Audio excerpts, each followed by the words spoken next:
السلام علیکم ورحمۃ اللہ وبرکاتہ۔ ایک بھائی نے سوال کیا ہے، تراویح میں جو دعا پڑھی جاتی ہے اس کی فضیلت اور نماز تراویح کا کیا معنی ہے، اس کے پڑھنے کا طریقہ کیا ہے،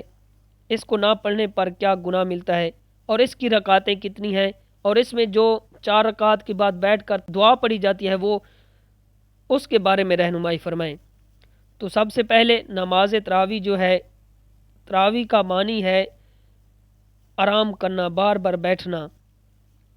اور اس کی چنانچہ 20 رکعتیں ہیں۔ ہر 4 رکعت کے بعد کچھ دیر ٹھہرنا اور سکون کرنے کے بعد اس کو شروع کرنا یہ مستحب ہے، اور یہ صحابہ کرام بھی کرتے تھے۔ اسی وجہ سے اس نماز کا نام جو ہے یہ تراویح رکھا گیا۔ نماز تراویح کا پڑھنا مرد اور عورتوں سب کے لیے سنت موقع ہے، اور اس کا چھوڑنا جائز نہیں ہے۔ اور تراویح کی جماعت سنت علی کفایہ ہے، یعنی کہ اگر تمام لوگ باجماعت نہ پڑھیں تو گناہ گار ہوں گے، اگر کچھ لوگ باجماعت ادا کر لیں گے تو گناہ نہیں ہے۔ نماز تراویح پڑھنے کی رمضان میں بہت بڑی فضیلت ہے۔ حضرت ابو ہریرہ سے روایت ہے کہ حضور نبی کریم رؤوف رحیم صلی اللہ علیہ وآلہ وسلم لوگوں کو رمضان کی راتوں میں نماز تراویح پڑھنے کی ترغیب دیا کرتے تھے۔ آپ صلی اللہ علیہ وآلہ وسلم نے فرمایا، جس نے رمضان المبارک میں حصول ثواب کی نیت سے اور حالت ایمان کے ساتھ قیام کیا تو اس کے سابقہ تمام گناہ بخش دیے جاتے ہیں، کہ یعنی جو رات کے وقت رمضان کی رات میں اٹھ کر نماز تراویح پڑھتا ہے، اللہ تعالیٰ اس کے گناہوں کو بخش دیتا ہے، اس کے گناہوں کو معاف فرما دیتا ہے۔ نماز تراویح کا وقت عشاء کی نماز کے بعد وتر سے پہلے ہوتا ہے، اور رات کے آخری حصے میں پڑھنا اس کا افضل ہے۔ نماز تراویح کی رکعت، بعض لوگ کہتے ہیں کہ تراویح کی کل 8 رکعتیں ہیں، جبکہ صحیح قول کے مطابق تراویح کی کل 20 رکعتیں ہیں، کہ ام المومنین حضرت امہ عائشہ صدیقہ سے مروی ہے کہ ایک رات حضور نبی کریم رؤوف رحیم صلی اللہ علیہ وآلہ وسلم نے مسجد میں نماز تراویح پڑھی تو لوگوں نے بھی آپ صلی اللہ علیہ وآلہ وسلم کے ساتھ نماز پڑھی۔ پھر آپ صلی اللہ علیہ وآلہ وسلم نے اگلی رات نماز پڑھی اور زیادہ لوگ جمع ہو گئے، پھر تیسری اور چوتھی رات بھی اکٹھے ہو گئے۔ حضور نبی کریم رؤوف رحیم صلی اللہ علیہ وسلم تیسری اور چوتھی رات حضور نبی کریم رؤوف رحیم صلی اللہ علیہ وسلم تشریف نہ لائے۔ جب صبح ہوئی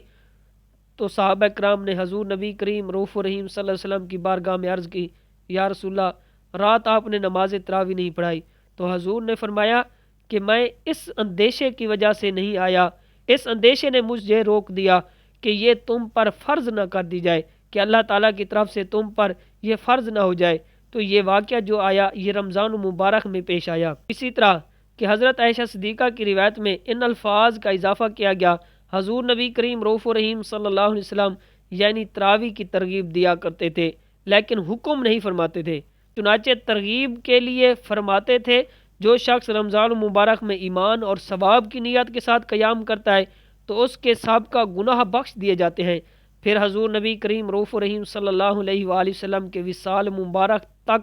قیام رمضان کی یہی صورت برقرار رہی۔ یہی صورت خلافت ابو بکر صدیق اور خلافت حضرت عمر کے دور تک جاری رہی، یہاں تک کہ حضرت عمر نے انہیں حضرت ابی بن کعب کے اقتداء میں جمع کر دیا اور انہیں نماز تراویح پڑھایا کرتے تھے، کہ لہٰذا یہ وہ ابتدائی زمانہ ہے کہ جب لوگ نماز تراویح کے لیے باجماعت اکٹھے ہوئے۔ تو اسی طرح کہ حضور نبی کریم رؤوف رحیم صلی اللہ علیہ وسلم صحابہ کرام 20 رکعتیں پڑھتے تھے تو 8 نہیں پڑھتے تھے بلکہ 20 رکعتیں پڑھتے تھے، تو اس لیے نماز تراویح کی جو رکعتیں ہیں یہ 20 ہیں۔ اور تسبیح تراویح یعنی نماز تراویح میں ہر 4 رکعت ادا کرنے کے بعد کچھ وقفہ کیا جاتا ہے، جس میں تسبیح تراویح کی جاتی ہے، یعنی اذکار، ذکر و اذکار اور صلاۃ و سلام پڑھا جاتا ہے۔ تو یہ تسبیح تراویح ہوتی ہے، کہ جس طرح کہ بعض فقہا نے حدیث سے الفاظ جمع کیے ہیں تسبیح تراویح کے، سبحان ذی الملک والملکوت، سبحان ذی العزت والعظمت والہیبت والقدرت والکبریاء والجبروت، سبحان الملك الحي الذي لا ينام ولا يموت سبوح قدوس ربنا ورب الملائكة والروح اللهم أجرنا من النار یا مجیر یا مجیر یا مجیر۔ تو اس کا ترجمہ ہے کہ پاک ہے وہ اللہ زمین اور آسمان کی بادشاہی والا ہے، پاک ہے وہ اللہ عزت و بزرگی، ہیبت و قدرت اور عظمت و روب والا ہے، پاک ہے بادشاہ حقیقی جو زندہ ہے، سوتا نہیں ہے نہ مرے گا، بہت ہی پاک ہے اور بہت ہی مقدس ہے ہمارا پروردگار اور فرشتوں اور روحوں کا پروردگار ہے۔ الہی ہم کو دوزخ سے پناہ دے دے، اے پناہ دینے والے، اے پناہ دینے والے، اے پناہ دینے والے، ہم سب کو دوزخ سے پناہ دے دے۔ تو یہ دعا پڑھی جاتی ہے، یہ تسبیح تراویح ہے، تو یہ